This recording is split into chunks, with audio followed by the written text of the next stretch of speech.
علی بھائی اگلا سوال ہے، آپ نے کئی ایک لیکچرز میں صحیح بخاری کی حدیث نمبر 2311 کو بیان کیا ہے، جس کے تحت شیطان نے انسانی شکل میں آ کر حضرت ابو ہریرہ رضی اللہ تعالیٰ عنہ کو آیت الکرسی کا وظیفہ بتایا تھا، اور پھر خود نبی صلی اللہ صلی علیہ اللہ وآلہ علیہ وآلہ وسلم نے وسلم۔ بھی اس کی تصدیق فرما دی۔ دوسری جانب قرآن حکیم میں کئی مقامات پر شیطان کو جھوٹا اور دغاباز قرار دیا گیا ہے، تو پھر شیطان کیوں کر سچ بول سکتا ہے؟ مجھے تو صحیح بخاری کی یہ حدیث 100% جھوٹی اور فراڈ لگتی ہے۔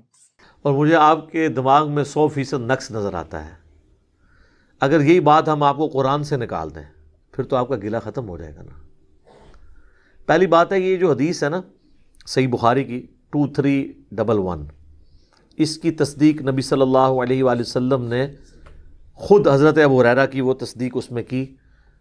کافی لمبی حدیث ہے، اس کا کنکلوژن یہ ہے کہ 3 راتوں تک شیطان انسانی شکل میں حضرت ابو ہریرہ کو ملتا رہا اور مال غنیمت میں سے اس نے چوری کی کوشش کی۔ حضرت ابو ہریرہ کو چونکہ علم غیب نہیں تھا، یہ تو بعد کی پیداوار ہے نا بزرگوں کے حوالے سے، اور صحابہ کہ جن کے گھوڑے کے قدموں کی خاک اگر وہ گھوڑے کے نتنوں میں لگے اس کو کوئی بابا بزرگ نہیں پہنچ سکتا، وہ بیچارے تو کوئی علم غیب نہیں رکھتے تھے، بابے رکھتے ہیں۔ یہ میں جوک کے طور پہ بات کر رہا ہوں آپ کا دماغ کھولنے کے لیے۔ تو حضرت ابو ہریرہ کو 3 راتوں تک نہیں پتہ چلا کہ یہ انسانی شکل میں شیطان آ کے مال غنیمت سے چوری کی کوشش کر رہا ہے، جس کی چوکیداری نبی صلی اللہ علیہ وآلہ وسلم نے حضرت ابو ہریرہ رضی اللہ تعالیٰ عنہ کے ذمہ کی ہوئی تھی۔ اور نبی علیہ السلام کو جب صبح آگے بتاتے تھے تو نبی علیہ السلام کہتے تھے اب پھر آئے گا۔ آخری بار جب وہ آیا نا تو حضرت ابو ہریرہ نے ارادہ کیا کہ میں اب تو پکڑ کے حضور کے حوالے کروں گا، تو وہاں اس نے ایک سمجھ لیں کہ وہ جس کو کہتے ہیں مدنی رشوت کے طور پر ایک وظیفہ بتایا اور کہا کہ تم مجھے اس دفعہ چھوڑ دو، میں تمہیں ایک ایسا وظیفہ بتاتا ہوں کہ تم رات کو بستر پہ جاتے وقت اگر آیت الکرسی سورۃ البقرہ کی آیت نمبر 255 اللہ لا الہ الا هو الحی القیوم سے لے کر وہو العلی العظیم تک پڑھ لو تو شیطان تمہارے قریب نہیں آئے گا اور اللہ تعالیٰ تمہاری حفاظت پہ ایک فرشتہ مقرر کر دے گا۔ اس پہ حضرت ابو ہریرہ نے اسے چھوڑ دیا۔ نبی علیہ السلام کے پاس صبح پیش ہوئے تو آپ فرمائے یہ 3 راتوں سے جو تمہارا مہمان تھا نا، چوتھی رات تو ظاہر وہ آیا ہی نہیں، پھر یہ شیطان تھا جو انسانی شکل میں آیا ہے، وہ جھوٹا ہے لیکن اس نے یہ بات سچی کی ہے کہ جو آیت الکرسی پڑھ لے اس کی حفاظت پہ ایک فرشتہ مامور ہو جائے گا۔ تو اس پہ ہم کہتے ہیں کہ شیطان بھی اگر کوئی ایسی بات کرے جو قرآن و سنت کے ساتھ موافق ہو تو لے لی جائے، اس سے ڈگری نہ مانگی جائے بریلوی دیوبندی اہل حدیث کے کسی مدرسے کی۔ مجھے بتائیں اگر کوئی 5ویں کلاس کا بچہ آپ کو کہے کہ سورۃ البقرہ کی آیت نمبر 279 میں لکھا ہے کہ جو سود کھانے والا ہے اللہ اور اس کے رسول عز وجل و صلی اللہ علیہ وآلہ وسلم کا اعلان جنگ ہے اس کے خلاف، تو آپ اس کو یہ کہیں گے کہ میں نے سورۃ البقرہ کی آیت نمبر 279 تیری بتائی ہوئی اس وقت تک نہیں ماننی جب تک تو بڑا ہو کے ڈگری نہیں لے آتا۔ تو اس کی ڈگری تو چھوڑ دیں، آپ کی اپنی ڈگری بھی ایمان بھی فارغ ہو جائے گا۔ آپ ریفرنس کو فالو کریں، ڈگری تو ہے صحیح بخاری میں بلغوا عنی ولو آیا، ایک آیت بھی آتی ہو میری طرف سے آگے پہنچا دو۔ نبی علیہ السلام نے سب مسلمانوں کو ڈگری دی ہوئی ہے۔ تو شیطان بھی اگر کوئی صحیح بات کرے تو اس کی تصدیق کر دی جائے۔ لہٰذا کسی فرقے کا کوئی مولوی بھی کوئی بات کرتا ہے ایسی جو کتاب و سنت کے موافق ہے تو آپ اس کی تصدیق کریں۔ میری تو خیر پھر بھی آپ نے نہیں کرنی ہے، میں ویسے اپنے لیے راہ نہیں ہموار کر رہا، ہمیں تو ضرورت نہیں ہے، لوگوں کو پتہ ہے ہم سامنے دکھا دیتے ہیں، عوام الناس تو خود ہی قبول کرنے والی سچائی کو اللہ کے فضل سے۔ تو اس میں اب یہ اعتراض کرنا کہ بھی شیطان چونکہ جھوٹا ہے، مکار ہے، فریبی ہے، وہ کیسے یہ سچ بول سکتا ہے؟ شیطان کے جھوٹا، مکار و فریبی ہونے سے آپ نے یہ چیز کیسے ڈیڈکٹ کر لی کہ وہ ہمیشہ ہی جھوٹ بولے گا؟ کبھی سچ بھی بول سکتا ہے۔ اس طرح کا آپ کو سچ ہم قرآن سے دکھا دیتے ہیں اور اللہ نے اس کی اس بات کے سچ ہونے کے اوپر اپنی مہر بھی لگائی ہے۔ سورہ الاعراف کے اندر، سورہ الحجر کے اندر بڑی ڈیٹیل کے ساتھ قصہ آدم اور ابلیس اللہ تعالیٰ نے بیان فرمایا ہے۔ اس میں سورۃ الحجر کے اندر جب اللہ تعالیٰ نے قصہ آدم اور ابلیس کو بیان کیا ہے تو وہاں پر اللہ تعالیٰ فرماتا ہے کہ وہ پوری بات چلتے ہوئے یہاں اس نہج پہ جب پہنچتی ہے کہ شیطان کو اللہ تعالیٰ مہلت دے دیتا ہے قیامت تک کے لیے۔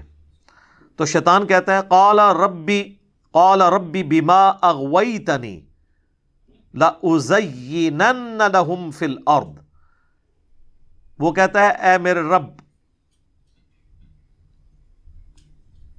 اب وہ آپ دیکھیں رب مان رہا ہے، وہ بھی یہ سچی بات ہی کر رہا ہے نا. شیطان رب مان رہا ہے اللہ کو، لیکن ساتھ کیا کہہ رہا ہے، جس طرح تو نے مجھے گمراہ کیا، والعیاذ باللہ، اللہ نے گمراہ نہیں کیا تھا. اس کا کہنے کا مقصد بھی یہ تھا کہ تو نے مجھے اس آزمائش میں ڈالا کہ میں اب تیرا نافرمان ہو گیا. لَأُزَيِّنَنَّ لَهُمْ فِي الْأَرْضِ، میں ضرور بالضرور انسانوں کے لیے زمین میں مزین کر دوں گا. وَلَأُغْوِيَنَّهُمْ أَجْمَعِينَ، اور میں ان سب کے سب کو گمراہ کر دوں گا. إِلَّا عِبَادَكَ مِنْهُمُ الْمُخْلَصِينَ، سوائے جو تیرے مخلص بندے ہیں نا، ان کے سوا میں سب کو گمراہ کر دوں گا. یہ اس نے ایک دعویٰ کیا تھا. اب یہ دعویٰ اس کا جھوٹا تھا یا سچا؟ قرآن نے تصدیق کی ہے کہ اس نے اپنا وعدہ جو کیا تھا وہ سچا کر دکھایا، اور اس کا ذکر ہے سورہ سبا کے اندر، پارہ نمبر 22 میں.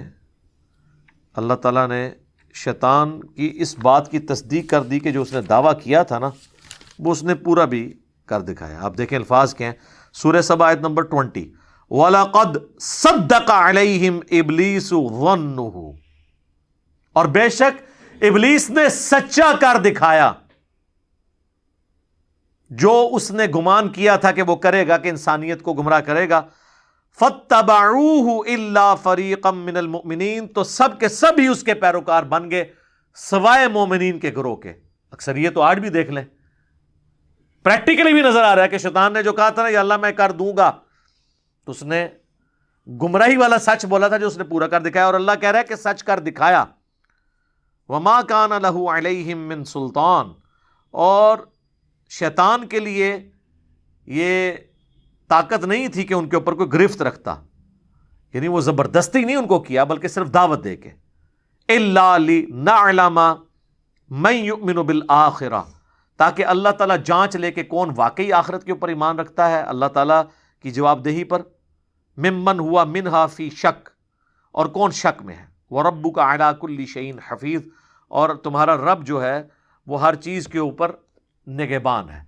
تو اللہ تعالیٰ فرماتا ہے یہ ہم نے شیطان کو یہ اختیار نہیں دیا تھا کہ وہ زبردستی کسی سے گناہ کروا لے، صرف دعوت وہ دیتا تھا، اور اکثریت کو اس نے گمراہ کر دیا اور سچا کر دکھایا اس نے وعدہ. اب کوئی کہے گا جی قرآن میں اللہ تعالیٰ نے شیطان کو سچا کہہ دیا اس ایک بات کے اندر کہ جو اس کا تھا ایک دعویٰ. تو اللہ سے پناہ مانگنی چاہیے. اعوذ باللہ السمیع العلیم من الشیطان الرجیم من ہمزہ ونفخہ ونفثہ ولا حول ولا قوۃ الا باللہ العلی العظیم. یہ تو دنیا میں اس نے سچ کر دکھایا نا، آخرت میں بھی ایک بات ہے اس کی عبرت والی، جس میں میری یوٹیوب پہ ایک ویڈیو بھی ہے، شیطان سے آخری ملاقات، سورہ ابراہیم کی آیت نمبر 22. وقال الشیطان لما قضی الامر، اور شیطان کہے گا جب کہ جنتیوں کے جنت میں جانے کا اور جہنمیوں کے جہنم میں جانے کا فیصلہ ہو چکے گا. والعیاذ باللہ تعالی. اللہم انا نسألک جنت الفردوس مع النبیین والصدیقین والشہداء والصالحین آمین. اللہم اجرنا من النار آمین. شیطان کہے گا ان اللہ وعدکم وعد الحق، بے شک اللہ نے جو تم سے وعدہ کیا تھا نا وہ تو سچا وعدہ ہے اور اس نے وہ پورا کیا. ووعدتکم، اور جو میں نے تم سے وعدہ کیا تھا، فاخلفتکم، تو میں آج اس کے خلاف چلتا ہوں. شیطان نے تو کوئی فزیکلی کسی سے وعدہ نہیں کیا. شیطان نے جو وعدہ کیا تھا وہ کیا تھا؟ اللہ بڑا غفور رحیم ہے، معاف کر دے گا، کام چوک کے رکھ. یہ شیطان نے جھوٹا وعدہ دیا ہوا تھا. یہ وعدہ ہے شیطان کا. مجھے بتائیں شیطان اگر آپ کو آگے کہے کہ خیر ہے گناہ کا کام کر لے اس پہ تجھے جنت ملے گی، کوئی بیوقوف بھی اس کی بات مانے گا؟ شیطان وعدہ اس طریقے سے نہیں کرتا. شیطان یہ کہتا ہے خیر ہے ابھی بڑی عمر پڑی ہے توبہ کر لیں، خیر ہے اللہ نے تیری نمازیں نہیں چاہیے دیا وہ معاف کر دے گا. جھوٹا وعدہ. تو شیطان پھر کہے گا میں نے جو اس طرح کے وعدے تمہیں طول عمل کروایا تھا یہ میں اس کے خلاف ورزی کرتا ہوں. وما کان لی علیکم من سلطان، اور مجھے اللہ تعالیٰ نے تم پر کوئی گرفت نہیں دی ہوئی تھی، الا ان دعوتکم، سوائے اس کے کہ میں تمہیں صرف دعوت دیتا تھا. فاستجبتم لی، اور تم نے میری دعوت قبول کر لی۔ دعوت تو اہل حق بھی دے رہے تھے اور میں بھی دے رہا تھا، تم نے ان کی نہیں قبول کی۔ یہ نہیں ہوا کہ اذان ہوئی ہے تو میں نے تمہیں مسجد میں جاتے وقت تمہارے پاؤں پکڑ لیے ہیں، یا مسجد کے دروازے کے سامنے کھڑے ہو کر تمہیں مسجد میں جانے سے روک لیا۔ اور ایسا بھی نہیں ہوگا کہ آٹومیٹکلی آپ مسجد میں پہنچ جائیں، اپنی ول سے ہی جانا ہوگا۔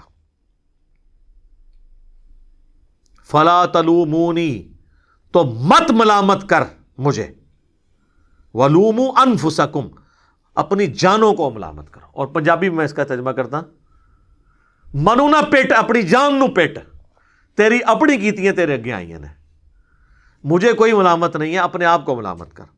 ما انا بمصرخکم، نہ تو میں اب تمہارا کوئی مددگار ہو سکتا ہوں، تمہاری کوئی فریاد رسی کر سکتا ہوں، وما انتم بمصرخی، اور نہ تم کوئی میرے لیے کچھ کر سکتے ہو۔ انی کفرت بما اشرکتمونی من قبل، اور میں اس سے بھی انکار کرتا ہوں کہ تم جو اللہ کے ساتھ مجھے دنیا میں شریک ٹھہرایا کرتے تھے، میں اس سے بھی اعلان برات کرتا ہوں۔ لیکن یہ ہو رہا ہے آخرت میں، تو اس وقت تو جس نے دنیا میں پیروی کیا وہ واپس جا کے انڈو تو نہیں کر سکتا، یہ نئی زندگی تو نہیں حاصل کر سکتا۔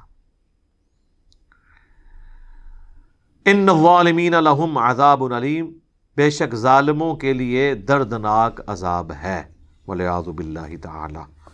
تو اللہ تعالیٰ ہمارا ہے، شیطان نے آخرت میں بھی وہ سچ اپنا وہ کھول دینا ہے۔ دنیا میں نے مثال دے دی، لہٰذا جو صحیح بخاری کی حدیث ہے کہ شیطان نے وہ سچی بات کی تھی، اور وہ سچی بات کو ہم نے اس لیے سچ مانا کہ نبی علیہ السلام نے تصدیق کی تھی، جس طرح قرآن میں بھی اللہ تعالیٰ نے تصدیق کی کہ اس نے اس وقت جو دعویٰ کیا تھا کہ میں اکثریت کو گمراہ کر دوں گا، اللہ نے کہا کہ اللہ نے اس نے شیطان نے اللہ سے کیا ہوا وعدہ اپنا پورا بھی کر دکھایا۔ تو اب کوئی یہ نہیں کہہ سکتا کہ قرآن میں یہ آ گیا کہ شیطان جو ہے وہ سچا ہو گیا، نہیں۔ جھوٹ بولنے والے اکثریت جھوٹ بولتے ہیں، کبھی سچ بھی بول سکتے ہیں۔ اس طرح سچ بولنے والے اکثریت سچ بولتے ہیں، کبھی کسی سے کوئی مسئلہ مس ہینڈل بھی ہو سکتا ہے۔ تو لہٰذا اس حدیث کے اوپر کوئی اعتراض بنتا نہیں ہے۔ ٹھیک ہوگا جی؟